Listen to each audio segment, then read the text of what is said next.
kasabihan, Mr. President, Senator Pia, na nagtatali-talinuhan ng matsing, nauutakan pa rin. Salamat po, Mr. President.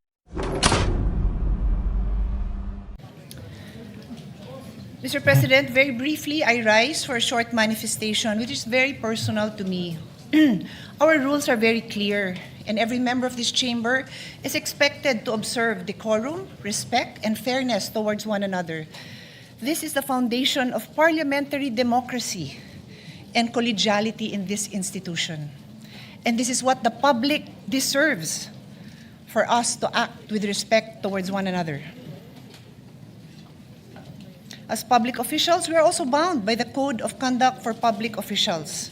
And our civil code also requires that everyone acts with justice, gives everyone his due, and observe honesty and good faith. I would like to believe that in my 20 years, almost 20 years in the Senate, I have conducted myself with respect towards my colleagues regardless of political differences. Mr. President, today, a public statement was made by our colleague, Senator Ping Lacson, which was also posted in his YouTube page, suggesting that my vehicle was used to assist Senator De La Rosa in entering the Senate premises, which I quote, "Ang pagkakaalam ko, at least silang dalawa lang mag-ate, Cayetanos, ang nakakaalam tungkol kay Bato na darating. Dahil ang pagkakaalam ko, nakasakay si Bato sa kotse ni Senator Pia." Before I proceed, welcome, Senator Bato. I am happy na nakapasok ka. Wala akong problema na nakarating ka. But, Mr. President, I go back. Sinabi man niya na sa pagkakaalam niya, ang katanungan ko po, Mr. President, nag-abala ba kayo mag-double check? Bago niyo yan sinabi sa public. Because despite that qualification, the statement was publicly conveyed in a manner that created the impression that I was directly involved in facilitating Senator De La Rosa's entry into the Senate premises. Again, okay lang po sa akin na nakarating siya dito. Wala ho akong problema doon. Let me state this clearly and unequivocally. That statement is false. Senator De La Rosa did not ride in my vehicle, nor did I have anything to do with facilitating his presence in the Senate last Monday. Hindi ko nga alam na darating siya. Nalaman ko lang na darating siya dahil ang minority floor leader na kapatid ko tumayo dyan, and he addressed the Senate President and nagpasalamat siya sa public service ng Senate President, Senator Tito Sotto, which I also believe is well-deserved. Sinabi niya na maganda ang pakitungaan sa kanya ni Senate President Tito Sotto. And then sinabi niya na we have the numbers and Senator Bato is present. Nagulat din ako. Katabi ko si Lawrence, ako, nagulat ako, wala akong idea. Hindi ko alam kung nasan siya, hindi ko alam na malapit na siya. I have no idea kung nasan siya. So kung paano nadamay ang kotse ko is a mystery to me, dear colleagues, and the public. In fact, Senator Kiko can attest, you saw me downstairs sa basement dahil pareho kami dyan madalas dumaan at sabi niya pa sa akin, dito kayo nagdidiskusyon ng staff mo, hindi na dun sa hagdanan dahil ilang beses ko na siya naharangan sa hagdanan, sa hallway na napakakitid, na nagdidiskusyon with my staff. Sabi ko, oo nga, ang haba ng mga diskusyon namin. Siguro naman kung dala ko si Senator Bato, medyo kinakabakabahan ako na makita ako dun ni Senator Kiko, di ba? So, it is a mystery to me. Paano ako nadamay at yung sasakyan ko? If the gentleman wanted to know paano nakarating si Senator Kiko, then why not ask him? Sorry, Senator Bato, kung paano nakarating si Senator Bato, then ask him. Or ask the now Senate President, who was the one who said that nandyan na siya. Wala ko talaga akong alam. So, Mr. President, a false public imputation, whenever made, is exactly what the above-mentioned rules were designated to prevent. Unverified allegations about a colleague falls below the standard of professionalism that is demanded of public officials. Magulo na nga ang mundo, magulo na ang Pilipinas, wag na nating dagdagan. Don't say things about your colleagues that are not true. I trust that under the leadership of my brother, Alan Peter Cayetano, whom I know, not just as a public servant, but as my younger brother, this chamber will conduct itself with sobriety, fairness, and respect for the truth and respect for one another. Mr. Senate President, I will keep this manifestation short. Napakarami pa hong trabaho. Mag-aaral pa ako para sa hearing ko on the rising prices of electricity. Mag-aaral pa ako to support our colleagues who will be the next chairperson of the Committee on Health, the Committee on Energy, at napakarami pa ho nating trabaho kailangan gawin. So I leave that as it is, and I hope that this will not be repeated again. Thank you. Senator Marcoleta, can we give way to Senator Lacson since Thank you, Mr. his name was President. Go ahead, Senator Marcoleta. Thank you, Mr. President. Yeah. Can we give Magtatanong lang sana ako, Mr. President, kay Senator Pia. Mga ilang tanong. Will Senator Lacson also interpolate This is just very short. a manifestation? Pero Senator Mr. President, Marcoleta, ako po nakatayo na rito bago pa siya tumayo. Siguro po, kung would you sino allow yung unang me, tumayo. Senator Lacson, just because he was first, but he was mentioned, so I am in the quandary of who of the two gentlemen will give way. Yeah. May I, Mr. President? Yeah. Senator Marcoleta, may I ask you this personal favor since the gentleman was mentioned? Sige po, mas matanda naman siya sa akin. Thank you. Thank you, Mr. Thank you. President. Senator Lacson is recognized. I want to put it on record that I sincerely apologize to our distinguished colleague, Senator Pia Cayetano.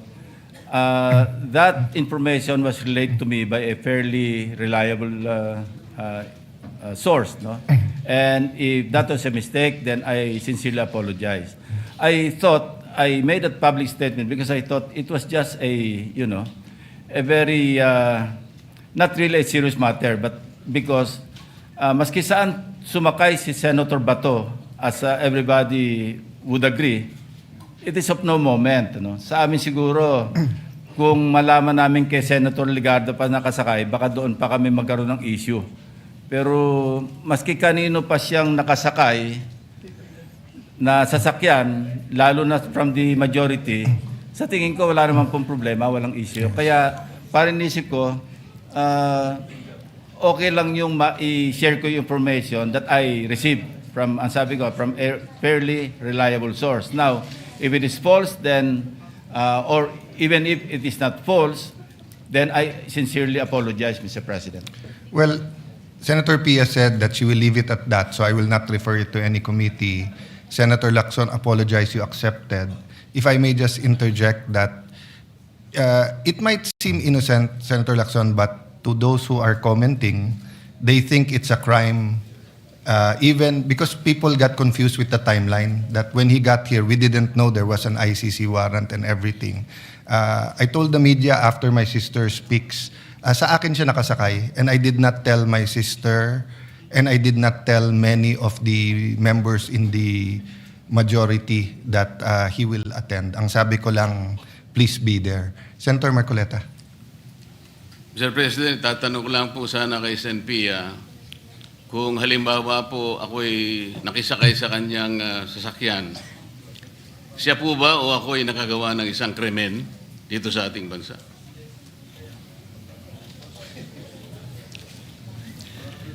Sa akin lang po, kung kahit sino sa mga kasamahan natin dito na they need a ride, na nangyari na yon. Minsan may event tayo, sumasakay ako sa kotse ni Senator Mig Subiri, nakasakay na rin ako sa kotse ni Senator Loren, nakasakay na rin ako sa kotse ni Senator Angara. Sino pa sa inyo hindi nagbibigay sa akin ng ride? I would be happy to give a colleague a ride. But I'm just saying, that's why I had to repeat na I don't have an issue with Senator Bato arriving in the Senate. I have an issue with the aspersion of malice na parang patago kong pinarating dito na gamit ang kotse ko na walang katotohanan. Kaya to answer your question, wala naman hong masama doon. Yun nga po eh. Siya na rin po ang umamin na wala naman pong masama, ay ba't kinakailangan pong gawan pa po ng post yun? Pangalawa pong tanong, Mr. President, Senator Pia, kung halimbawa po ginawa ko yun, nakisakay ako sa inyo, dahil meron lang akong gustong pagtaguan. Hindi po ba napagtitibay natin, nakasabihan nating mga Pilipino, at nakuha ko naman talagang magtago dahil nakisakay nga ako sa inyo. Hindi ba napatunayan natin ang isang kasabihan, Mr. President, Senator Pia, na nagtatali-talinuhan ng matsing, nauutakan pa rin. Salamat po, Mr. President. Mr. President, this is not a response to Senator Marcoleta some questions or statements, but I just also want to put on record na yung tinatanggap ko po yung apology ni Senator Lacson. Wala akong problema sa akin yon.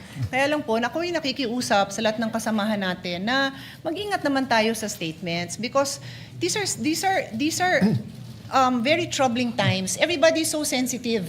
Kung sino yung kakampi mo, lahat na ng ginawa niya tama. Kung sino yung kagalit mo, lahat na ng ginawa niya mali. So why would you make a statement that would arouse angry feelings or questions about my credibility or about, anything that would, create any negative implication on your fellow senator? Sana po wag ganon. Yun lang sasabihin ko. Sana walang ganon. Kasi kung wala namang intensyon, di wag na lang sabihin, di ba? Yun lang naman po ang sa akin. Thank you very much. Yes, emotions are high, but we are all called to a higher calling. We all have sentiments. I don't think it will be stopped. It will come out in the next few weeks depending on the issue. Having said that, as Senator Pangilinan said yesterday, maraming issue, kailangan tumutok. For the record, sa kotse ko sumakay si Senator Bato, as he said. When I talked to him and said, how can I go in the Senate? I was aghast. Senador kayo, bakit problemang pumasok ka? But naisip ko yung commercial ni Amang Parika, yung sabi, sumakay ka pa. Kaya sabi ko, sa akin ka na sumakay. That's why it's so obvious that I knew he was here because when I spoke earlier. Having said that, an apology was made, an explanation was made, so move on from that. Senator